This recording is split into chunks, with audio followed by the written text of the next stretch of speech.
নমস্কার, কেমন আছেন সবাই? প্রবাসীর ঘরোয়া রান্নাবাটির আরেকটি ব্লগে আপনাদের স্বাগত জানাই। দুপুর 12টা বাজে। আজ এখন থেকে আমার ব্লগটি শুরু করলাম।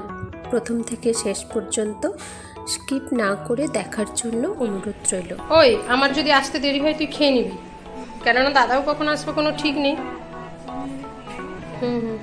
তুই তাহলে ওইটা সেলাই করেই না হয় খেয়ে নিস।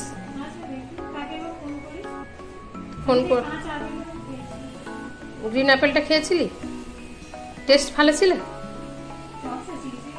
গ্রিন অ্যাপেল একটু খাট্টা মিঠাই হয়। আচ্ছা ঠিক আছে, চল তাহলে আসছি, আর তুই খেয়ে নিস। আমি যদি আবার ওদেরকে স্কুলে দিয়ে যদি একটু বাজারের দিকে আরে যাই, হ্যাঁ খেয়ে নিস। হ্যাঁ, আমার ফোনে কিন্তু ব্যালেন্স নেই যে আমি তোকে ফোন করবো। দাদাকে ফোন করে তুই খেয়ে নিস। তো ডাল সেদ্ধ রাখা আছে, পাতলা ডাল যদি নিবি, আর বাঁধাকপি। হ্যাঁ চল আসছি, চল এলাম। হ্যাঁ চল। ওনামকে দরজা বন্ধ কর, ওদের না জীবনে ঝগড়া শেষ হবে না। চল আসছি। হ্যাঁ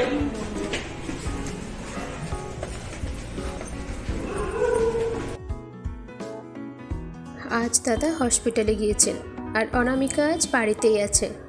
দুই ছেলেকে নিয়ে চলুন এখন স্কুলে দিয়ে আসি। আর অনামিকা একেবারে অল্প খায়, তাই জন্য ওকে বললাম এখন একটু খেয়ে নিতে, কেননা আমার ইচ্ছে আছে আজ ছেলেদের স্কুলে দিয়ে একটু মাছের বাজারের দিকে যাব। আর মাছের বাজারের দিকে যাওয়া মানে একটু দেরি হয়।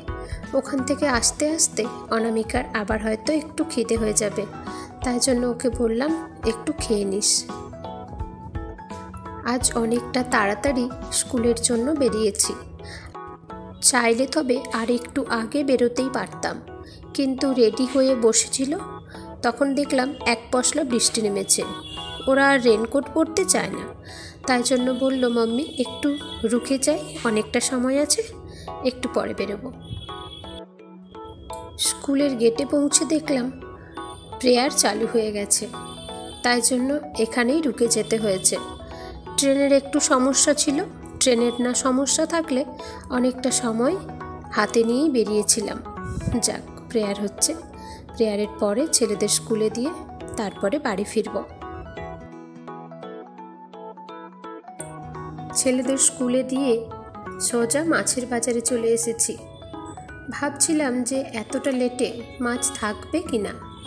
এসে দেখলাম খুব ভালো একটা পাঙ্গাস মাছ পেয়েছি।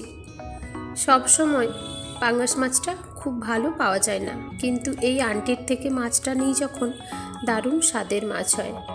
আজও মাছটা বেশ ভালো, 1.5 কেজির মতো ওজন ছিল। ওই 200 টাকা নিয়েছে। আর হঠাৎ করে নজর পড়ল সেই রাঙালুর শাক। রাঙালুর শাক অনেক দিন আগে একবার দেশের বাড়িতে খেয়েছিলাম, আমার মন্দ লাগেনি গো। আজ আবার শাকটা দেখে ইচ্ছে হলো, নিলাম। আজ শাকটা বেশ সস্তা দিয়েছিল, 10 টাকা করে আঁটি বলছিল। অনেকটা দুপুর হয়ে গেছে তো, তাই জন্য 15 টাকায় 2টো আঁটি।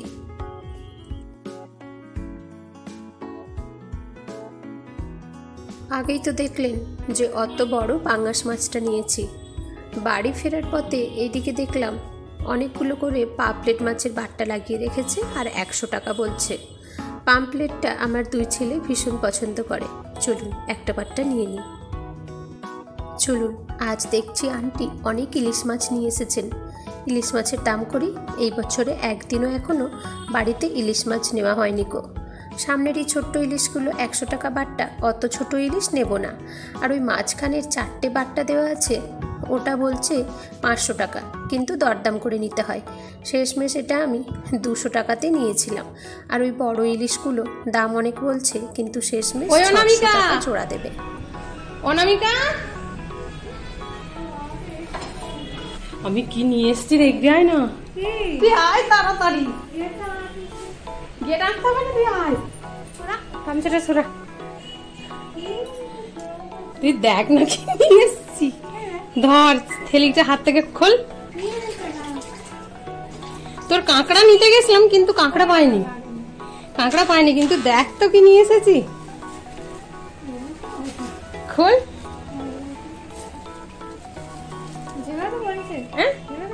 হ্যাঁ বার কর।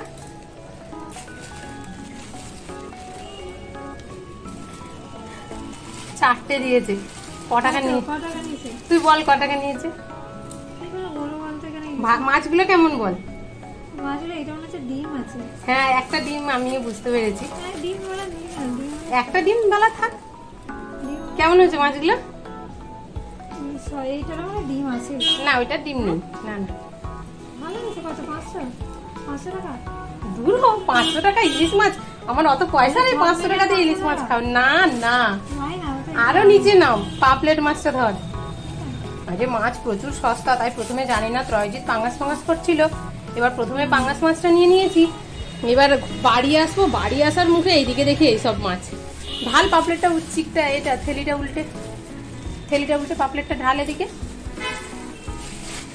আমার তো ফোনে রিচার্জ নেই। এবার ভাবছি বোনকে কি করে বলবো। এটা 100 টাকার পাপলেট মাছ।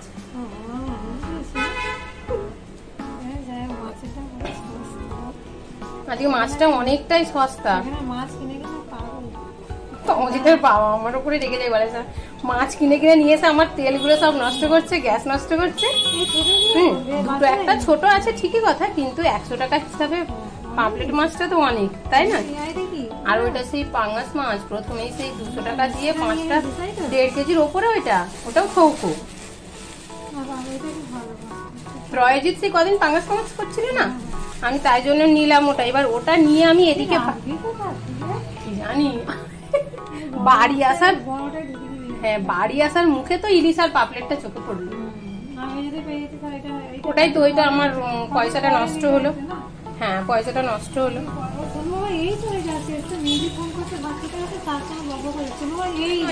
দাদা এইসব খেয়েছিলাম জানিস, সেই লাল কি বলে, লাল আলু রে কি হয়, আরে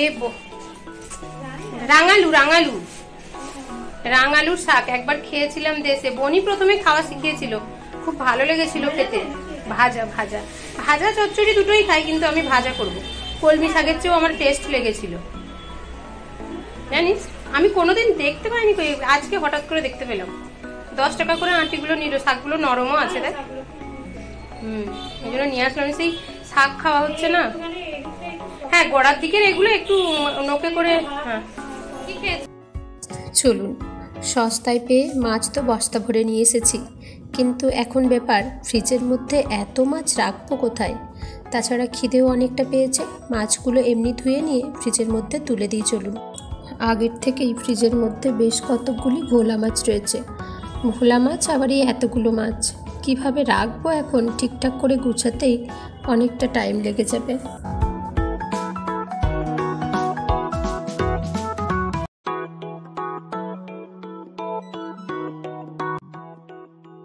চলুন, ভীষণ খিদে পেয়েছে, এখন লাঞ্চটা সারা যাক। আজ লাঞ্চে বাঁধাকপির তরকারি আর পাতলা মুসুরির ডাল বানিয়েছিলাম। ছেলেরা একটা করে ডিম সেদ্ধ, বাঁধাকপির তরকারি আর ডাল দিয়ে খেয়ে চলে গেছে। এখন আমরা একটু মাছ ভেজেছি। মাছ ভাজা, বাঁধাকপির তরকারি আর ডাল। আমি, দাদা এবং অনামিকা 3 জনে এই দিয়েই আজকের লাঞ্চ সারলাম। দুপুরের খাওয়া দাওয়া সারার পরে বসে একটু 3 জনে গল্প করলাম। টিভিতে নিউজ, ওই একই ঘটনা, কবে সুবিচার পাবে আরজি করের তিলোত্তমা। সত্যি কথা বলতে আর যেন মন ধৈর্য ধরতে চাইছে না। সর্বদা একই চিন্তা যে সত্যিই কি সুবিচার পাবে, কি জানি।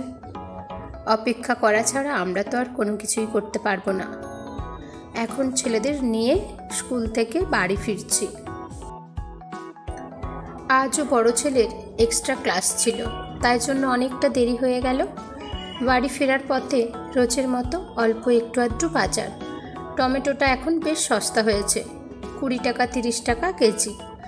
আজও অবশ্য টমেটোটা 30 টাকা কেজি। চলুন 1 কেজি টমেটো নিয়ে নিই। এইবার তবে ধীরে ধীরে টমেটোর দাম প্রায় একরকম কমেই যাবে বলা যেতে পারে।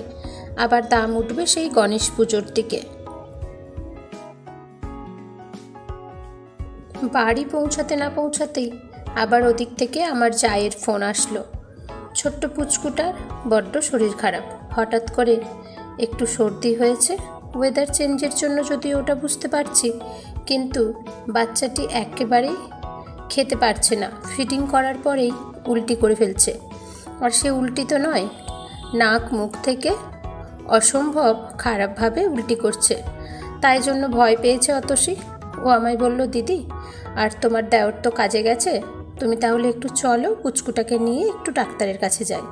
চলুন, এখন আবার মোমরা নিয়ে চলেছি পুচকুটাকে ডাক্তারের কাছে, সঙ্গে অতসী আর আমি। আর ওদিক থেকে আমার দেওর চলে আসবে।